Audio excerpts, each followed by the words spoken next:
had to.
Good afternoon and welcome to NASA's Kennedy Space Center.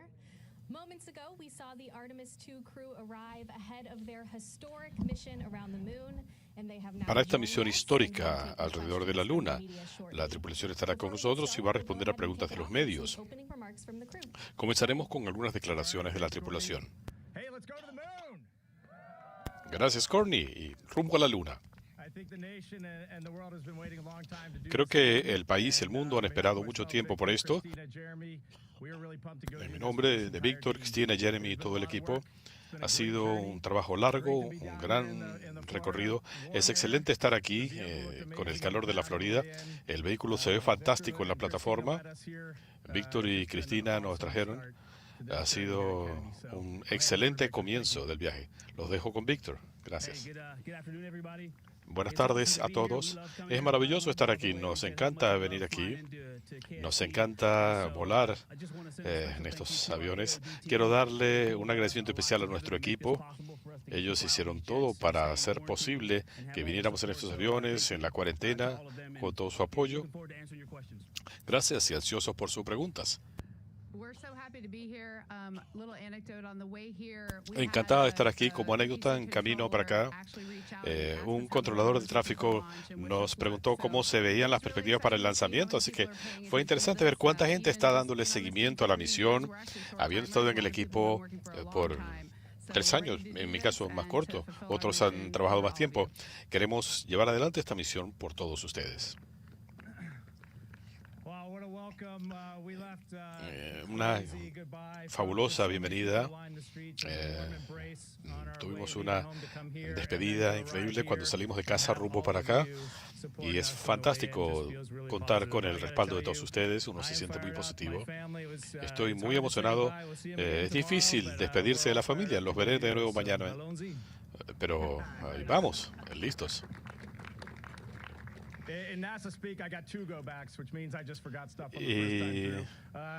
Tengo dos retornos en algo de la NASA. Un saludo a André y a Jenny, una felicitación, un gran aplauso para ellos. Ellos nos han acompañado en todo este proceso y es fantástico tenerlos aquí. Ellos nos van a ayudar a instalarnos en la nave. Esto lo que dejará para el final. Este va a ser nuestro indicador de ingravidez. Y Cristina hará unos comentarios sobre esto. Sí, a ver si puedo ajustar el micrófono. Pero estamos encantados de decirles que quien ganó el concurso del indicador de ingravidez. Hubo participantes de todo el mundo y el nombre ganador lo dio Lucas G. de California. Gracias, Lucas. La tripulación participó en la selección de nuestro polizón, quien nos va a acompañar, y esto resuena con nosotros porque el tema es esa fotografía de el amanecer de la Tierra. Esto es, en cierto modo, un reflejo de nuestra misión y lo hemos integrado a nuestro emblema y a nuestro espíritu de tripulación. Así que bienvenido a bordo y ansiosos por la próxima misión. Gracias.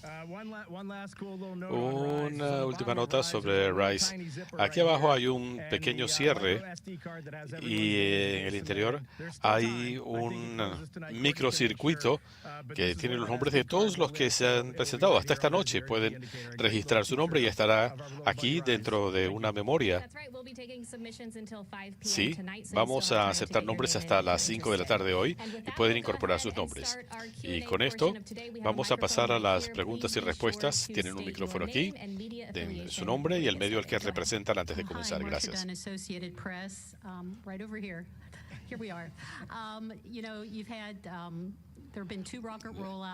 Ha habido 2 desplazamientos del cohete, 3 cuarentenas. Sé que es parte del trabajo, pero ¿cuán difícil ha sido esto en los últimos 2 meses?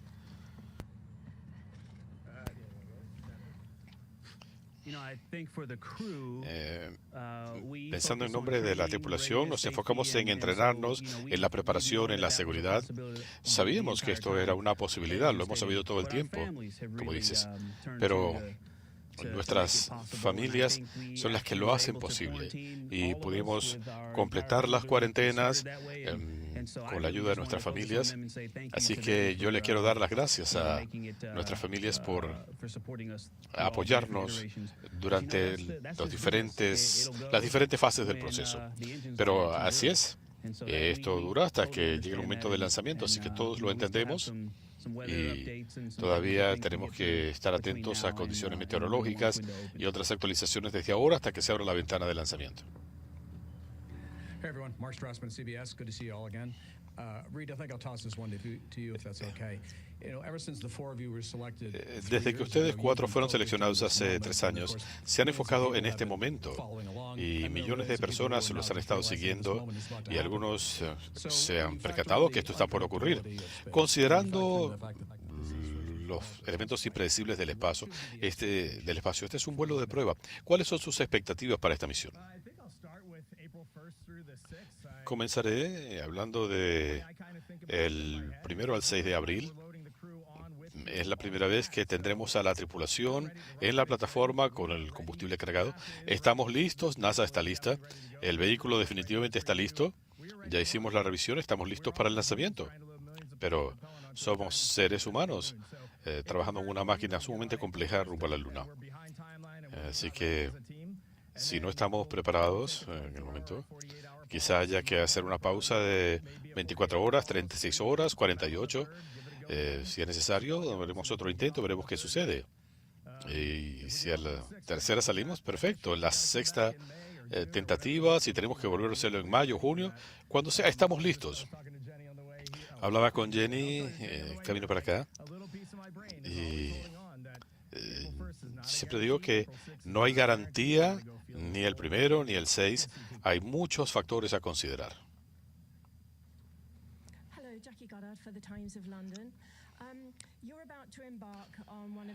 Ustedes van a emprender una de las grandes aventuras de la humanidad. Es el aniversario de los 250 años de la nación. Están abriendo de nuevo el camino hacia la Luna. ¿Hasta qué punto eso es un peso para ustedes, es una bendición? ¿Y cómo se ven en su papel en la historia? Gracias.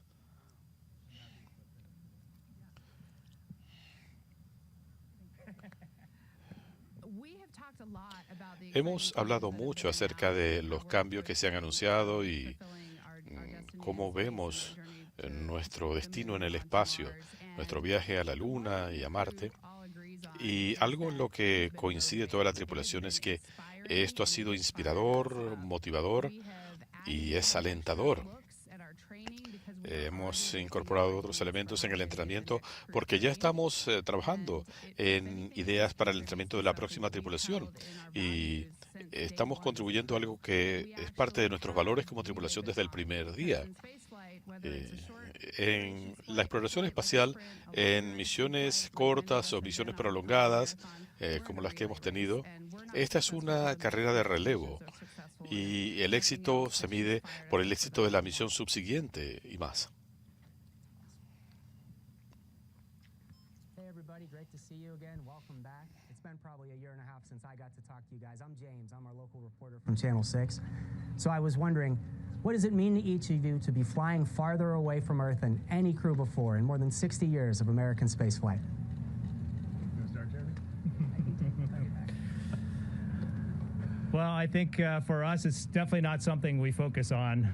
It's important for us. We look at our objectives. We're going to test this capsule. We're going to lay the groundwork for Artemis 3 and 4, and we're going to try and get back safely and land in the Pacific Ocean. That's what really matters to us, and that's what we should be focused on.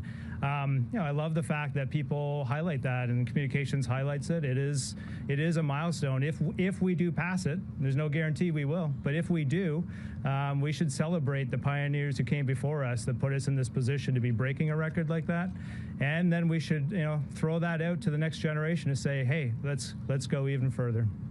Thank you very much. Love it. Love it. Hi all, Jackie Waddles from CNN. Thanks for doing this. So we understand you all got to be part of the flight readiness review. Was really curious to hear what that experience was like, what questions you asked and what you took away from it. And then I also understand you're taking some laptops or personal devices with you. Is there anything in particular you'll have loaded onto those devices? We do have personal computing devices, so we can load stuff on them. We also got iPhones recently, so I don't think I can actually say that as a government employee. We have small, highly powerful computing devices that we will take with us with outstanding cameras, so we can throw a few things on that. It is really nice. We will get those devices tonight. Here are our flight devices, and we'll be able to load a few things on there. I think family photos, and more importantly, all of our detailed schematics that we've gotten from the engineering support teams are going onto those, all of our procedures. So just getting to look at all that stuff and put it all together in one place is going to be great. For the flight readiness review, it's a unique thing at NASA where the crew themselves, we eavesdrop and we're there at the beginning, but the flight readiness review is really led by our chief astronaut and our Johnson Space Center director from the crew perspective. So Vanessa was there. It was I think overall, looking back at the FRR for us, the thing that caught the attention the most was that everything that was briefed we expected. There was not a single surprise in that entire flight readiness review. So when you look at something as complicated as the Artemis II architecture across industry, across government agencies, it just told me that our leadership is communicating very well. They're communicating well at the top, all the way down to the crew level and the training team in between. And so for me, that was like a confirming cue that this team is ready to go fly this mission. Hi, Lauren Grush with Bloomberg. So great to see you all and welcome. You mentioned that you're prepared for this flight not to take place during this window. I would love to hear about what it's been like planning your lives these past few months, with a moving target of a launch date. And I hate to fast forward, but is there anything you're looking forward to, that you haven't been able to do for when you get back? Sure.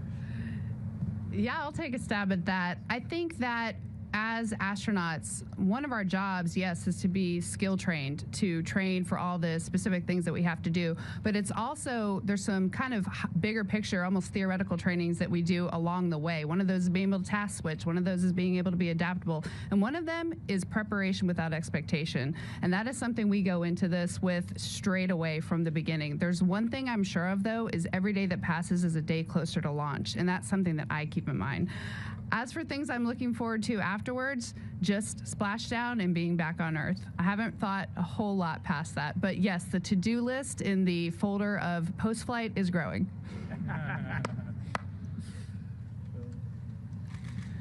Hi, TG Mascara with the Epoch Times. Thank you so much, and welcome to Florida. I know you guys are adamant about how you fly when you're ready, and there's no guarantee, but an April 1st launch would mean that you guys would be on your way to the moon at Easter, which just seems to parallel Apollo 8 even better because they flew at Christmas. I'm wondering, have you guys thought about that at all?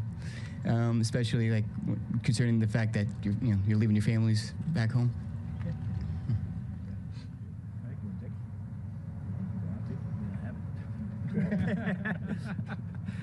It's really good that you highlight. I was looking at my calendar on my way out of my house this morning, heading over to Ellington, and I was like, wow, this is an interesting time to go fly this mission. And I do love that you tied it back to Apollo 8, and each one of us, we have our own different opinions, our own individual opinions, and our own individual beliefs. And I think that's one of the best parts about this mission right now is we have said from the beginning, we really are going for all by all, and we are. And we want to take the whole world along with us. And so we just came out of a very important Muslim holiday. We're going into a very important Christian holiday. And I think that that's great that we celebrate all of this all the way around the world. And that's really, I think that's what this crew wants to do. Thank you. Hi, Will Robinson-Smith with Spaceflight Now. It's good to see you all again. Question for Victor, if I may. The last time we spoke in September at JSC, you mentioned the importance of the team being able to ask for simulations, go in and sandbox, kind of work things out. What was the last simulation that you all did at Johnson before heading out here? And do you have anything planned between now and launch, or is it kind of just focus up time? Actually, what we just did in front of you was the last simulation. I guess this is a part of how we train for space and for the unknown and dealing with weather and things. But, in terms of the Artemis specific simulations, we actually spent a day where we started off with ascent and then we ended with entry. And so we got to work with both of those flight control teams and practice those procedures, and we dealt with malfunctions. We did multiple runs of each. And I'll tell you, the delays that we've had since we went into quarantine the first time in January have opened up opportunities to just really imprint some of the learning that we already had done. But we've also done things that we had not done since, or had not done up to that point. And so we've made the most of this time. And I'll tell you, every time we get out of a sim, I'm like, man, there's some things that we do, and we're just like, we are clearly ready to go. But I'm also impressed by how much learning we still do. And I will tell you, the ultimate learning is going to be the mission. And so that's one of the things I'm looking forward to, is coming back and talking about how much we've learned as we fly. Yes, Zachary Albert with the launch pad from Canada. Welcome to the beautiful Space Coast. It's a great day here with you guys arriving. At TOP, we believe that space is better together, and I think all of you embody that you're not going back just as America this time. Canada's going, and this is laying a foundation to expand back to the moon and onto Mars as a united humanity. If one of you could just speak on why space is so important to explore together and go back as a united front, and hopefully that trickles back down to being united here on Earth as well.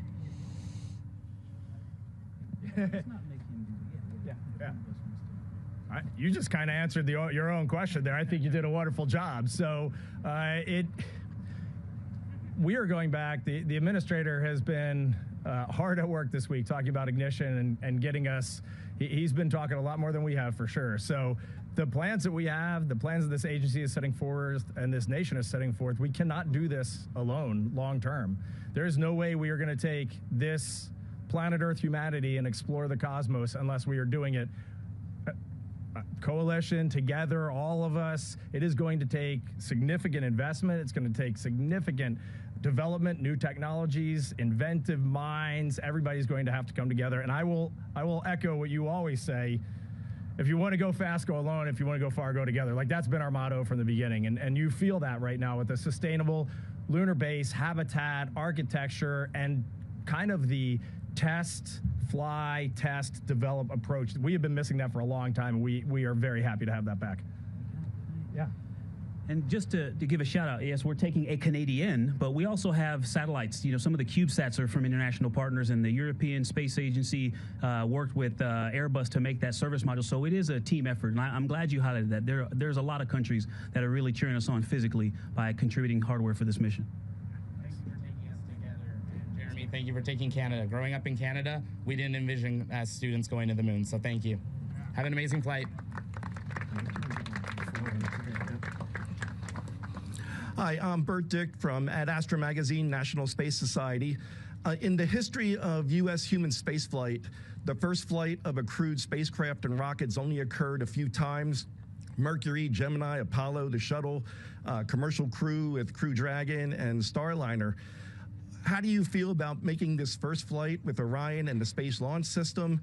And where do you see it placing you in the advancement of our human spaceflight program?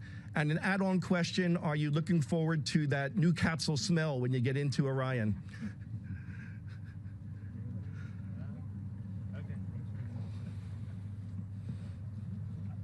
I think it's one thing that's common for astronauts is we just crave a challenge. And it's not just the astronauts, it's the team, it's the broad team. And when you're doing a first with a vehicle, any first, you just get to see people at their best. You are bringing a team, you're giving them challenges, you think you've solved it, then you realize you haven't, and then you see them dig in and dig out of that challenge over and over and over again, and it's just inspiring. And so to be part of first, and we got a lot of firsts coming ahead with all the changes, this is an exciting time, and it is going to truly test our mettle. And I think for humanity, gosh, how lucky are we to be in a position where we can set this many new firsts up in front of us that we're going to slowly knock down one after the other. You know, there's something that we often say, you know, failure is not an option, but I think it is often misunderstood. It's not that we never fail, it's that we don't quit when we fail. We stick at it until we create a solution and find our way through it. We know there's failures coming, but we know we're going to stick to it.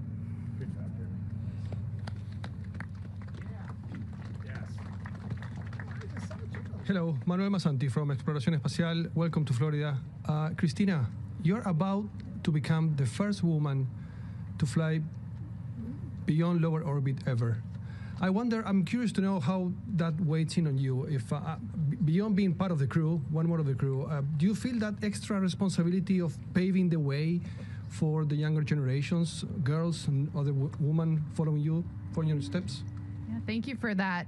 For me, that aspect of this flight isn't necessarily about any one person. It's the thing to celebrate is that we, as a world, actually, are living in an era where we know that we have to go for all and by all in order to answer humanity's call to explore. I recognize that we talk about these superlatives, we talk about the first, and that's a great thing because it brings people in. What is state of the art right now in human spaceflight? Where are we? Where are we reaching? Where have we been? And just like that vista, I am so grateful to those that paved the way for me to be here and for all of us to be here. And it's an honor to potentially inspire the explorers of the future. But again, the big thing to celebrate and the big thing about that we should all be talking about is we collectively made the decision to be here in a place where everyone gets to contribute equally and work equally hard to achieve their dreams.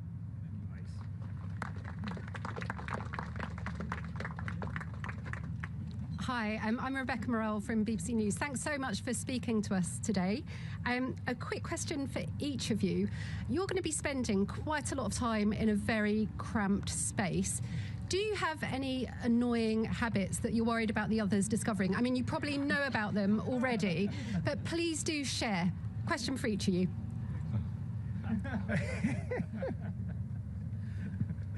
Well, we got to Ellington Field this morning. I had a lot of energy, and I was making some remarks in front of everybody, and like doing a selfie with all the families and stuff, and Christina goes, "That's normal. That's just how." What was it? That's just how he metabolizes stress or something like that. I was like, "All right, we know each other. We know each other for sure." What you talk about is real and it is important, and we have developed over 3 years very intentionally talking through everything, because you never know, like clicking a pen cap can annoy somebody over 10 days in a small capsule. So we have got a great dialogue together, and we talk through those sorts of things. But there are definitely going to be things by day 6, 7, 8, 9 that we're like, man, all right, I need a little space and I can't get any right now. But we are a good crew. Any other confessions? Please come forward. if anybody has something, you can do it. Sure. Yeah, sure.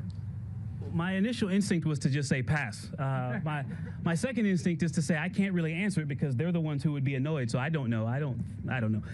But you know, an interesting thing about this, like you said, it is a very important aspect of spending a lot of time in tight quarters.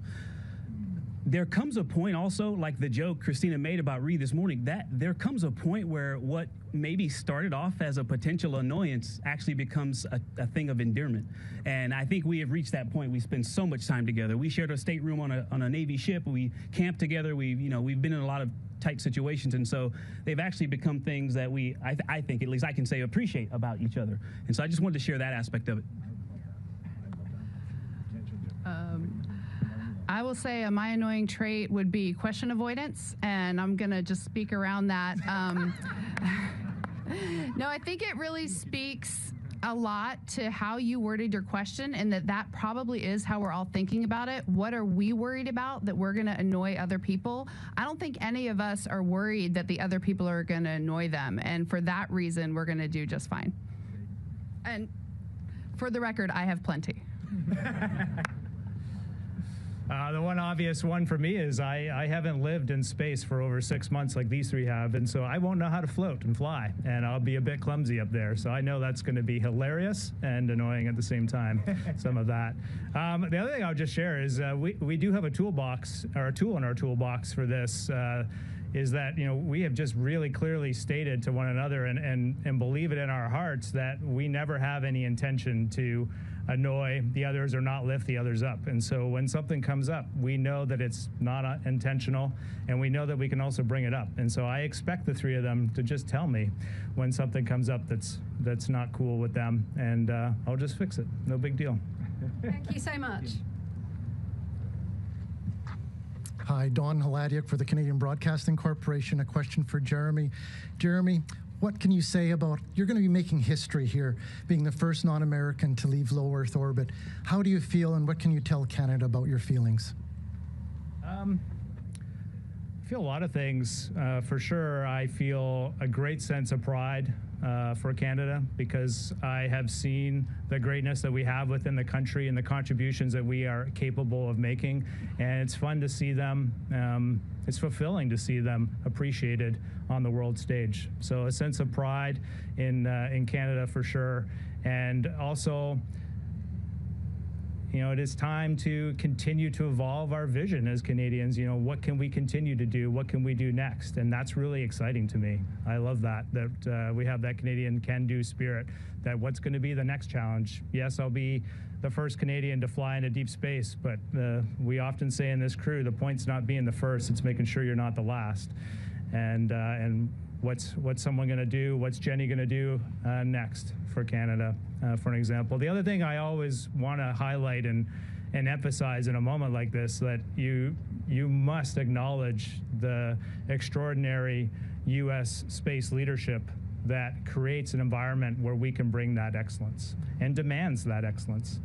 And so that Americans should rightly be proud that they curate collaboration that does this together, because that is an intentional, not a necessary, but an intentional choice to do that. And that's an extraordinary thing that lifts up the entire world to do what Reid was talking about earlier, to all bring our gifts and do some just extraordinary stuff. But it does take a leader, it does take a vision to go do that, and we have that going on. How lucky are we? Thank you.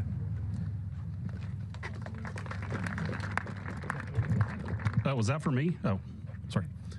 Jeremy, did you get taller? You look taller, sir. We're we keep bringing them. No, I'm trying to keep a low profile here. I do have a question for Reid, if I may, and I'm going to mispronounce this. I'm Greg Pallone with Spectrum News 13. This is for our Spectrum stations up in New York, right? Okay. I'm going to mispronounce this. It's the, well, how about I do the acronym for you since we're all here. RPI, your journey from RPI, the Polytechnic Institute, to Commander of Artemis II. Tell us about that journey. Well, it's been a long time, and we don't have that much time, but it's been awesome. I had a great education up there in New York at Rensselaer, and joined the U.S. Navy, which is just an amazing place for a young man to go serve, or woman, or any American. It really taught me a tremendous amount just about the world, about cultures around the world. A lot of people think that the military is all about fighting, but it is really all, for me, that was my job, but it was all about learning and getting to go around the world. I traveled around the world 5 times on aircraft carriers and in the Navy, and just learned a tremendous amount. That people are at the core, they're pretty much all the same. They want to raise their families and do right, and sometimes we have our differences on a large scale. My time in the Navy was just filled with great friends and a good career. And then in 2009, I came to NASA, flew to the International Space Station in 2014. It's been a while since I've been up there, so Jeremy, I think I'm a rookie with you. And then here we are, standing here today on this beautiful Florida afternoon, and about to go ride a rocket to the moon. It's pretty amazing. Very lucky. Thank you. Good luck. Good luck, crew. Thank you. Hi, good afternoon. Max Evans with NASA Space Flight. You know, I asked this same question to the crew of Polaris Dawn when they launched about 1.5 years ago now, and I figured given the weight of what could be happening next week, I figured I'd toss it your guys' way too. Given the weight of what could be happening next week, how do you think this mission is going to affect you both personally and professionally? Question for the whole crew.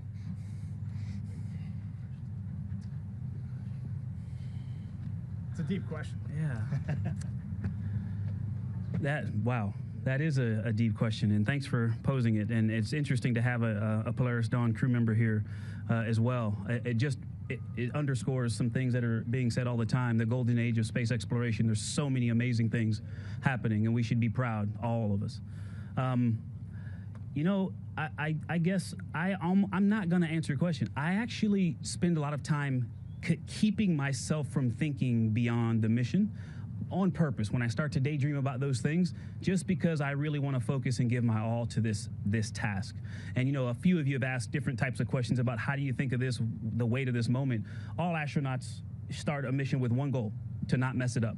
And I think that is really at the core of it. We have a lot of work to do, and so, but I will share something that is related to what you asked. I can tell you this: my first mission, the dream of going to space, because it was my first time, was there. It was front and center, even if I tried to focus past it or beyond it. This mission is much more about duty and responsibility, so we can pass the batons off for this campaign called Artemis with its lofty goals.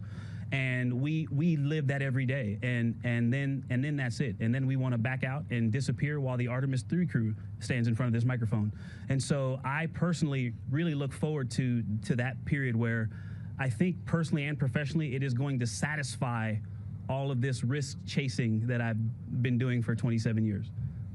That was awesome, man. We're going to stop right there. That was great. Hi, Josh Dinner, space.com. What is your impression of the public's perception of your mission? And do you think there's any aspect of your flight that people are underestimating or maybe not as excited about as you think that they should be?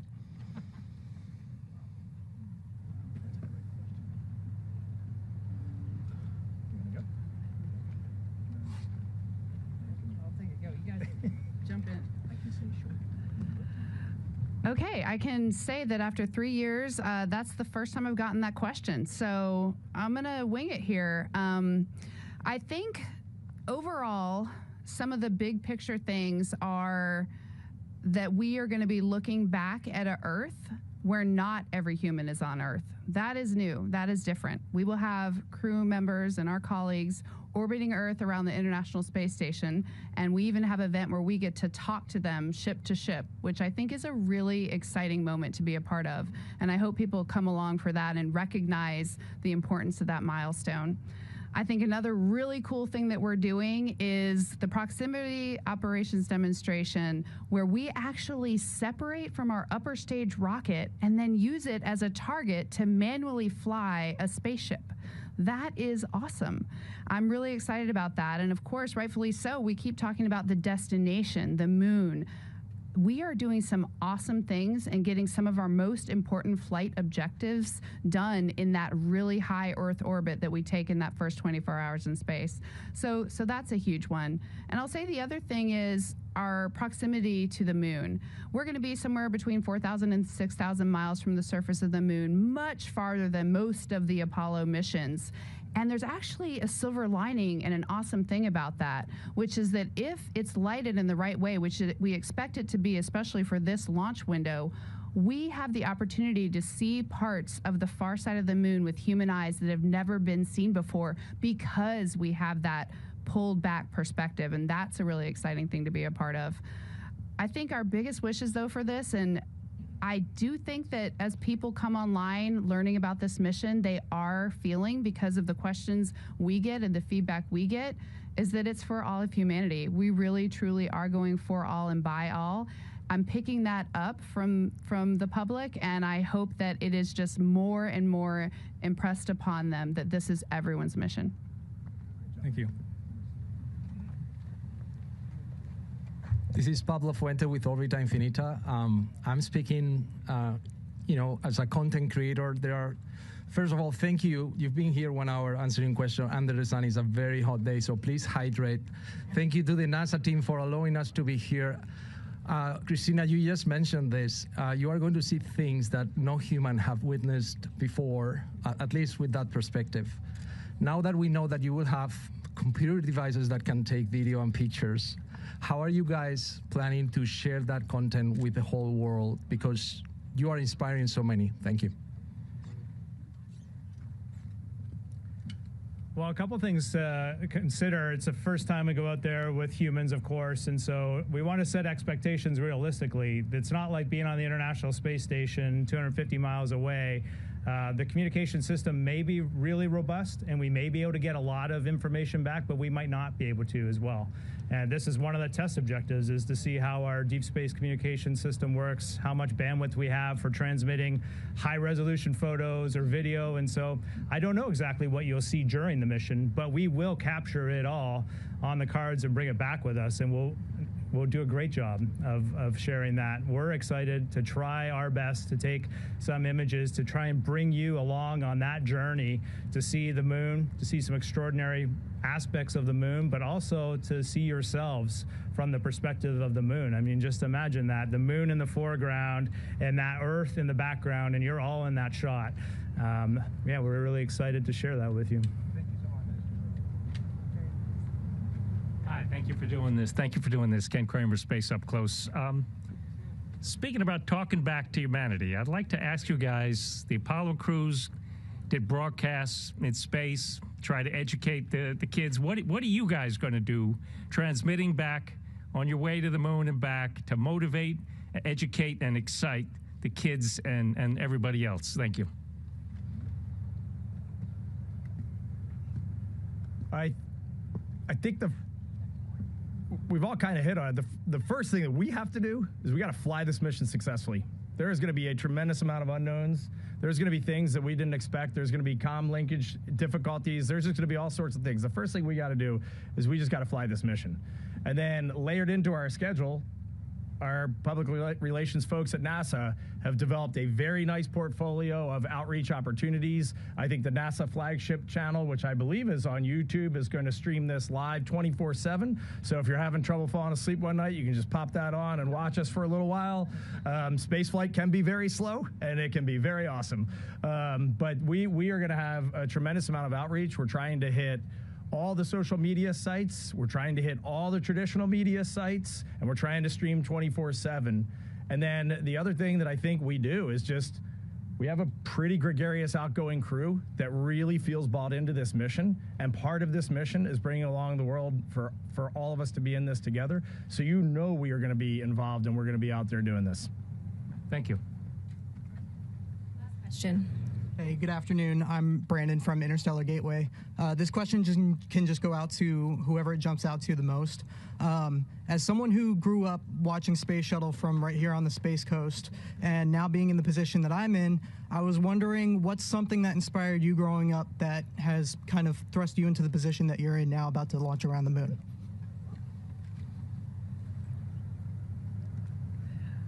I hope that we all get a chance to answer. And I was inspired, I'll give a space kind of related one. I was inspired by things that made me feel small. The night sky, the vast ocean. I love sailing with my family, big mountains, anything that made me ponder the size of the universe. And then on a more individual level, I was inspired by the leaders of the civil rights movement, by the people that weren't afraid to do what scared them in the face of a lot of mixed messages on what was the right thing, but they knew what was right, and they pursued that no matter what. I think about those people a lot when I'm in positions of having to work through fear, having to face things that are uncomfortable, and those are the people that inspired me growing up.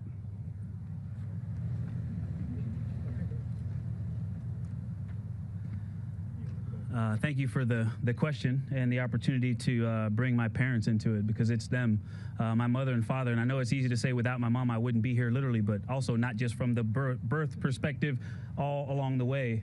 My mom is the reason that I am alive and made it to adulthood, because I was trying real hard to make that not the case. And literally a conversation I had with my father while I was in college, I decided I wanted to join the Navy. I wanted to be a Navy SEAL. And my dad said, hey, I know some SWAT guys. He is a retired police officer. I know some SWAT guys who did that, but you know, that just doesn't look like you. But with a degree from Cal Poly and some wings on your chest, you might mess around and become an astronaut one day. And he said that to me in 1997. And so listen to your parents, folks. But my parents, and I could tell you stories like that about my grandparents as well, but it's been my parents' inspiration and support through this whole 49-year journey that is the reason I get to be on this side of this microphone.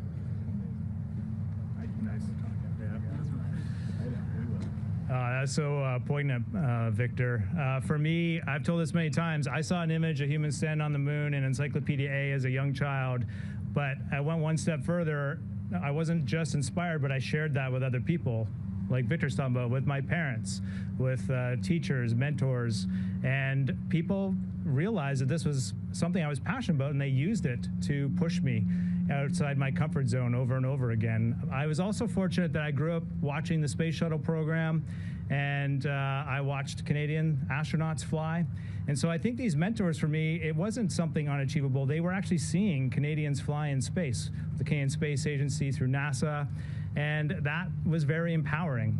And there's something that I often think about. What's really important, I wasn't inspired because there was an inspiration program. I was inspired because humans went and did something extremely inspiring. And yes, we have a whole system that shares this so that it can be used and leveraged and put out there to inspire our next generation. But the key is to do what our leadership is trying to do right now, which is like, let's get out there and let's make it as inspiring as we can possibly make it for this next generation. And you know what will happen? They'll be standing here in 10, 20, 30 years continuing to do extraordinary things. Thank you, Jeremy. Jeremy just nailed it. I was just going to say, you just have to go do things. Like, all of us are inspired by people who went and did new things, did difficult things, did hard things. Like, get out there and try and go do. One of my favorite part of Polaris Dawn was when you all hit apogee, and you said that Artemis II is going to go carry this torch further from Earth. And what an amazing moment right there on a private space flight at apogee to make that radio call. Like, that's burned into my head. He's motivated me. You all have motivated all of us. And we get the opportunity right now to hold the conch and motivate the world. And that is an amazing privilege. And that is something that we are not going to let go of lightly. But we're doing it because we're going out and doing something. That is so critically important. I wanted to wrap up just really by saying two things. Maybe a go back, but two things. First, for the media that's here, if you just look this way, there's like this gaggle of unassuming people down here. But when we look at these people down here. These are the people that built the rocket, that know the rocket, that are going to launch the rocket, that have worked with us day in and day out. So we look over here and we see our friends Tyler and our launch director, and we see Jeremy, Kelvin, center directors. We've got deputy associate administrators over there. It's like, these are our friends over here that have made this mission. So I just wanted to highlight them. And then I really, for the crew, just wanted to look every one of you in the eye down this row and say thank you. Because what you're doing is every bit as important as what we're doing and what they're doing. Sharing the message, motivating the world, finding the truth, and reporting on it. So thank you all. Thanks for giving us your time, and we appreciate you. All right, that's all the time we have for today. We have a series of briefings lined up this week as we count down to launch. So next up, we'll hear from the crew again this Sunday at 11:30 a.m. as they join us from crew quarters virtually. And as always, you can stay up to date on all the latest mission news and events at nasa.gov. Thanks to our crew for joining us today, and thank you all for joining us today. We'll see you on Sunday.